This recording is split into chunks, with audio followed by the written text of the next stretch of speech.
ಇದನ್ನೆಲ್ಲ ಕೇಳಿದ ದುರ್ಯೋಧನನು, ಚಿಕ್ಕಪ್ಪ ಹೇಳುತ್ತಿರುವುದು ಸರಿ. ಕೃಷ್ಣನು ಪಾಂಡವರ ಪಕ್ಷಪಾತಿ ಎಂಬುದರಲ್ಲಿ ಸಂದೇಹವಿಲ್ಲ. ಉಡುಗೊರೆಗಳನ್ನು ಕೊಡಬೇಕಾದರೆ ವಿವೇಚನೆ ಬೇಕು. ಎಲ್ಲಕ್ಕೂ ಒಂದು ಸಂದರ್ಭ ಅಗತ್ಯ. ನಿನ್ನ ಯೋಚನೆ ಪೆದ್ದುತನದ್ದು. ಕೃಷ್ಣನೇನು ಮೂರ್ಖನಲ್ಲ. ಅವನು ನಮ್ಮನ್ನು ನೋಡಿ ನಕ್ಕಾನು. ಹೆದರಿಕೆಯಿಂದ ಅವನನ್ನು ಮೆಚ್ಚಿಸಲು ಹೊರಟಿರುವೆವು ಎಂದು ತಿಳಿಯಬಹುದು. ಅವನ ಮುಂದೆ ಹೀಗೆ ಹಲ್ಲುಗಿಂಜುವುದು ನಮ್ಮ ಮರ್ಯಾದೆಗೆ ಕಡಿಮೆ. ಅವನಿಗೂ ಅದು ಕಿರಿಕಿರಿಯಾಗುವುದು. ಅವನು ಉತ್ತಮರಲ್ಲಿ ಉತ್ತಮ. ಇಂತಹ ಅಲ್ಪ ಉಡುಗೊರೆ ಕೊಟ್ಟು ಅವಮಾನಿಸಬಾರದು. ಆದ್ದರಿಂದ ನಮ್ಮ ಉದ್ದೇಶ ಸಾಧನೆಯೂ ಆಗದು.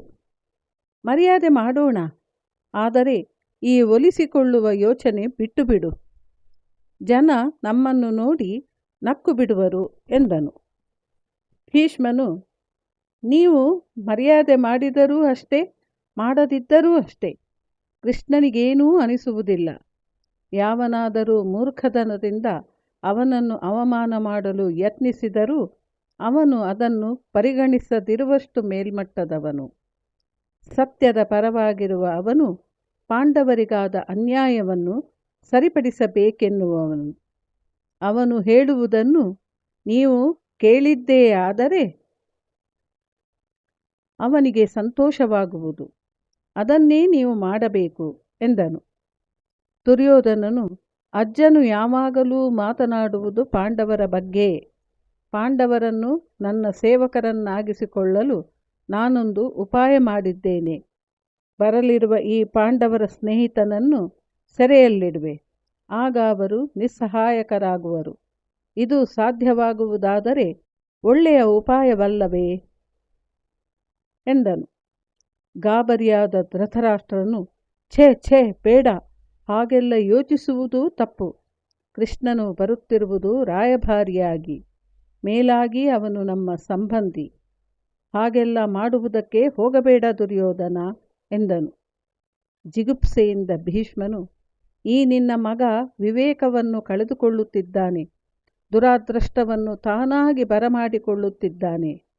ಅವನು ಅವರ ಗೆಳೆಯರು ಪರಮ ಪಾಪಿಗಳು. ಅವನ ಒಳಿತಿಗಾಗಿ ನಾವು ಹೇಳಿದ್ದನ್ನು ಉದಾಸೀನ ಮಾಡುತ್ತಾನೆ. ಈಗ ಕೃಷ್ಣನನ್ನು ಬಂಧಿಸುತ್ತಾನಂತೆ. ಇವನ ಮಾತುಗಳನ್ನು ನಾನಿನ್ನು ಖಂಡಿತ ಕೇಳಲಾರೆ ಎಂದು ಇನ್ನೇನೂ ಮಾತನಾಡದೆ ಸಭೆಯಿಂದ ಎದ್ದು ಹೋದನು. ಬೆಳಿಗ್ಗೆ ಕೃಷ್ಣನು ಹಸ್ತಿನಾಪುರಕ್ಕೆ ಬಂದನು. ಭೀಷ್ಮ, ದ್ರೋಣ, ಕೃಪರೊಂದಿಗೆ ಧೃತರಾಷ್ಟ್ರನು ಅವರೊಂದಿಗೆ ಎದುರುಗೊಳ್ಳಲು ಹೋದನು. ದುರ್ಯೋಧನ, ಕರ್ಣ ಮತ್ತಿತರರು ಬಂದಿರಲಿಲ್ಲ. ರಸ್ತೆಗಳನ್ನೆಲ್ಲ ಸಿಂಗರಿಸಿದ್ದ ಪುರಜನರು ಕೃಷ್ಣನನ್ನು ನಗುನಗುತ್ತಾ ಪ್ರೀತಿಯಿಂದ ಬರಮಾಡಿಕೊಂಡರು. ಕೃಷ್ಣನು ಅರಮನೆಗೆ ಬಂದು ಧೃತರಾಷ್ಟ್ರನ್ನು ಹಾಕಿಸಿದ್ದ ರತ್ನಖಚಿತವಾದ ಆಸನದ ಮೇಲೆ ಕುಳಿತನು.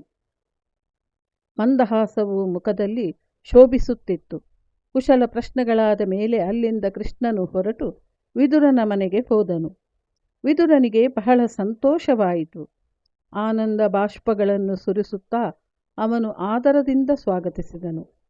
ಕುಂತಿಯ ಮಕ್ಕಳು ಹೇಗಿರುವರೆಂದು ವಿಚಾರಿಸಲು ಕಳೆದ ಕೆಲವು ದಿನಗಳಲ್ಲಿ ನಡೆದುದನ್ನು ಎಲ್ಲವನ್ನೂ ವಿವರಿಸಿದನು. ಕುಂತಿಯು ವಿದುರನ ಮನೆಯಲ್ಲಿದ್ದಳು ಅಷ್ಟೇ. ಕೃಷ್ಣನು ಅವಳಿದ್ದಲ್ಲಿಗೆ ಹೋಗಲು ಕುಂತಿಗೆ ಭಾವ ತೀವ್ರತೆಯಿಂದ ಕಣ್ಣೀರು ಬಂತು.